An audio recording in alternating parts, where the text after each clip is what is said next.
Hello बच्चों, let's see question A. If both assertion and reason are true, and clarification also. B. When assertion is true, reason is true, but no clarification. B. If assertion is true, reason is false, then C. If both are false, then D. Assertion at central path difference del x is mu2 minus mu1 into S1O. Here S1O is equal to S2O.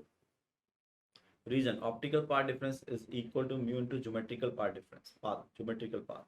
तो बच्चों की concept क्या हो गया? अगर हम की concept देखें, की कॉन्सेप्ट ये हो गया effect of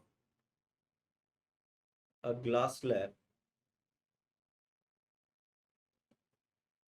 in YDSE, young double slit experiment. तो बच्चों अगर ग्लास स्लैब डाल रहे हैं तो ग्लास स्लैब क्या करता है? तो मान लो अगर ये ग्लास स्लैब है और ये आपकी लाइट है, दो लाइट S1 और S2 दोनों एक साथ ट्रैवल कर रही हैं, तो यहाँ पर दोनों एक साथ पहुँचेगी, लेकिन ये स्लो हो जाएगी और जब ये बाहर निकलेगी तो उतने टाइम में ये कुछ आगे निकल चुकी होगी। इसी का बोलेंगे पाथ डिफरेंस डेल एक्स। और जब कैलकुलेट करेंगे तो डेल एक्स जो आएगा ये आएगा आपका mu minus one into T. ये होता है आपके पास पाथ डिफरेंस।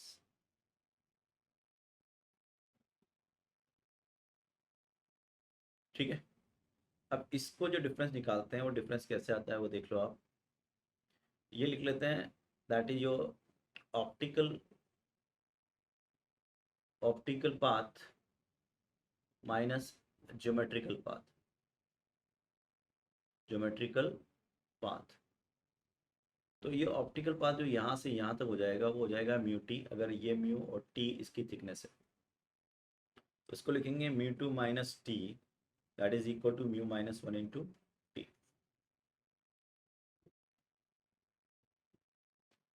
यहाँ तक क्लियर है? यहाँ तक हमारा क्लियर है ना?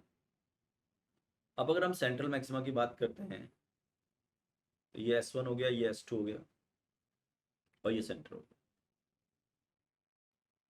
यहाँ पर हमने एक स्लैब रख दी मान लो म्यू वन थिकनेस की, और यहाँ हमने एक स्लैब रख दी मान लो म्यू टू सी, इसी तरह से मान लो, है ना? क्योंकि ये हमने वाटर रख रखा है तो हम ये मान लेते हैं ये म्यू वन थिकनेस स्लैब है और ये म्यू टू। तो अगर लाइट ट्रैवल करेगी, लाइट ट्रैवल करेगी तो इन दोनों में एक ज्योमेट्रिकल पार्ट डिफरेंस आएगा। वो कितना होगा? S1 के अंदर geometrical path difference mu one minus one into T, और S2 में कितना आएगा? It is mu two minus one into T two. तो डेल एस कितना हो जाएगा? Total path difference it is mu one minus mu two into of T, और mu two minus mu one into T एक ही बात है। तो ये हो जाएगा आपके पास geometrical path difference, sorry optical path difference, net part difference.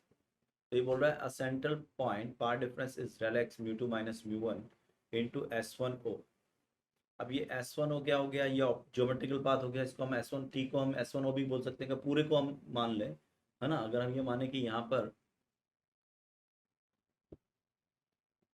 Glass slab नहीं है, अगर हम मान लें यहाँ पे ग्लास स्लैब नहीं है तो पूरा मीडियम भरा हुआ है, तो पूरा मीडियम भरा हुआ तो ज्योमेट्रिकल पाथ कितना हो गया? S1O, और यहाँ ज्योमेट्रिकल पाथ कितना हो गया? S2O। तो इस डेल एस को हम लिख सकते हैं del S is equal to mu two minus mu one और the mu one minus mu two into S2O और दी S1O। दिस इज, तो अगर देखें असर्शन ट्रू है और रीजन भी ट्रू है, और रीजन असर्शन को क्लेरिफाई करता है, इसलिए आंसर जो हो जाएगा वो हो जाएगा A. And I hope you understood it. Best of luck.